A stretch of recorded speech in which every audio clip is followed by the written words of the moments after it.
అసలు నిజాన్ని కూడా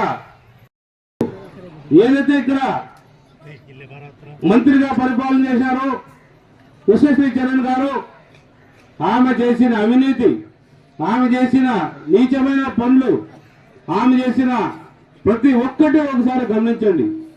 5,000 రూపాయల ఉద్యోగంతో నుంచి లక్షల కోట్ల వరకు అవినీతికి పాల్పడ్డారు.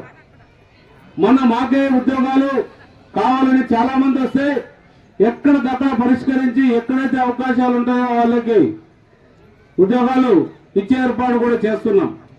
చాలా ఒక ఎలక్ట్రిసిటీ డిపార్ట్మెంట్ లో కొన్ని పోస్టులు పడ్డాయి, అంటే కనీసం అంటే ఒక 60-70 మందికి మనం ఇచ్చే అవకాశం వచ్చింది. ఆమె 100 మందితో ఒక్కొక్కరితో 8 నుంచి 10 లక్షల రూపాయలు తీసుకొని ఆ పోస్టులు ఇచ్చింది. కానీ నేను ఒకటే చెప్పా, నేను ఎటు తీసుకోను, వాళ్ళకి సంబంధించిన అధికారులు కూడా ఒక్క రూపాయి ముట్టుకోకుండా ఆ పోస్టులు ఎవరికైతే అవకాశం ఉందో వాళ్ళందరూ కూడా ఆ పోస్ట్ ఇవ్వాలని తెలియజేయడం జరిగింది.